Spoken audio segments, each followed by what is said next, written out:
धरती लोक पर कृष्ण जन्माष्टमी की धूम मची हुई थी। जहाँ देखो वहाँ जगह जगह हर घर हर मंदिर सजा हुआ था। भगवान श्री कृष्ण के जन्मोत्सव के लिए सभी अपनी तरफ से तैयारी कर रहे थे।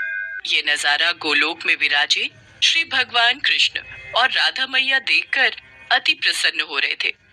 तभी श्री कृष्ण ने अपने मोर पंख को ठीक किया, कमर में बांसुरी को कसा। कान्हा, कहाँ चल दिए इतना सज संवर कर? अरे राधा, आज मेरा जन्मदिन है।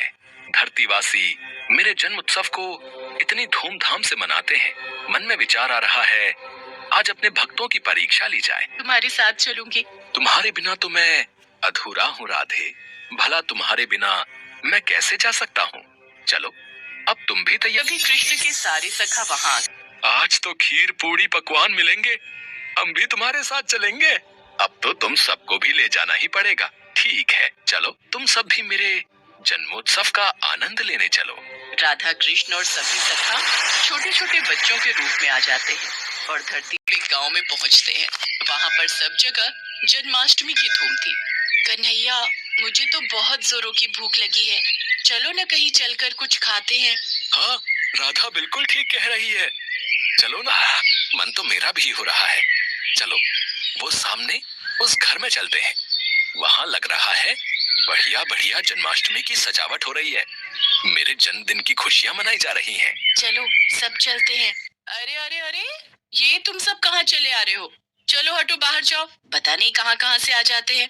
मैं भगवान कृष्ण के भोग की तैयारी कर रही हूँ। तुम लोग क्यों आए हो? हमें बहुत जोरों की भूख लगी है, कुछ खाने को दे दो। वाह, यहाँ तो पूरी हलवा सब्जी खीर, यहाँ तो बहुत कुछ है। अरे क्या बात है सुशीला, आरती का समय हो रहा है, अंदर आओ। बाहर क्यों खड़ी हो? हाँ हाँ, आ रही हूँ। दरवाजा बंद कर दूं? चलो बच्चों, यहाँ से जाओ। कान्हा, इन्होंने तो द्वार बंद कर लिया। अब हम क्या करें? हम सबको बहुत जोरों की भूख लग रही है। ये कैसी बात हुई? तुम्हारा ही जन्मदिन मना रहे हैं और तुम्हें ही कुछ खाने को नहीं दिया। अरे सुदामा, इन्हें थोड़ी पता है कि मैं वास्तव में कृष्ण हूँ। ये तो मुझे एक साधारण बालक समझ रहे हैं। कोई बात नहीं सुदामा, कोई तो होगा जो हमें इस रूप में भोजन देगा। चलो और कहीं देखते हैं। राधा कृष्ण और सभी बालक बालिकाएं कुछ और जगह पर भी गए, पर वहाँ भी आरती और पूजन चल रहा था। कहीं भी उन्हें खाने को कुछ नहीं मिला। वे चलते चलते थक गए। मानव शरीर धारण किया है तो इतनी भूख तो सहन करनी ही होगी। बस एक आखिरी द्वार और खटखटाते हैं। अगर यहाँ नहीं मिला तो हम वापस गोलोक चले जाएंगे। ठीक है कान्हा, चलो इस घर में ही चलते हैं। थोड़ी और खीर दे। तुझे जब पता था कि मंदिर में खीर का प्रसाद बट रहा। मैं अपनी माँ के प्रति कितना प्रेम है, मैं इनके लिए कुछ करना चाहिए। हाँ कान्हा, देखो तो इन्होंने अपनी सारी खीर हमें परोस दी। कैसे पागल हो तुम तीनों।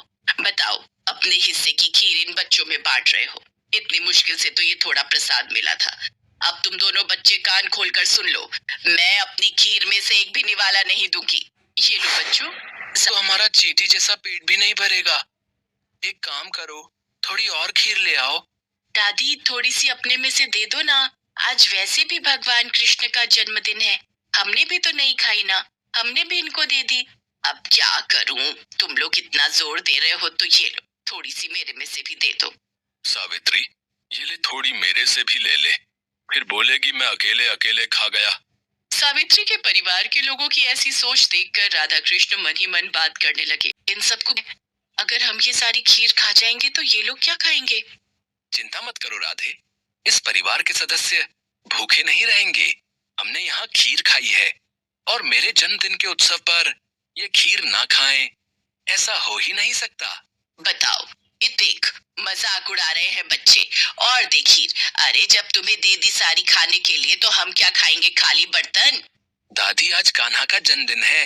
कान्हा को जब आप अपने हिस्से की खीर दे सकते हो तो कान्हा क्यों नहीं दे सकता?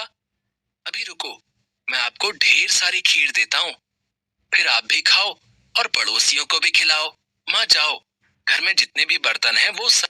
बहू, तुम सब क्या खेल खेल रहे हो? देखती जाओ माँ।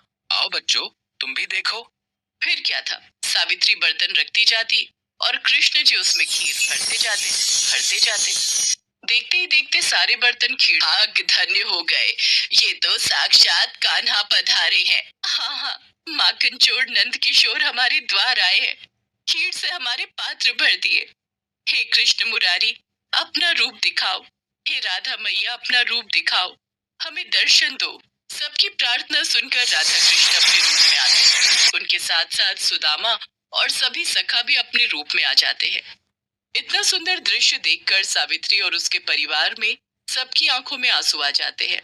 माँ, ये सत्य है कि जो भी भक्त भूखों को भोजन कराता है, प्यासे को पानी पिलाता है, खुद भूखा रहकर घर आए भूखे जरूरतमंद को अपने हिस्से का निवाला देता है, मैं उसकी सहायता अवश्य करता हूँ। हम तो धरती पर भक्तों की परीक्षा हेतु आए थे और यहाँ इतने प्रेम से खीर खाकर मन प्रसन्न हो गया।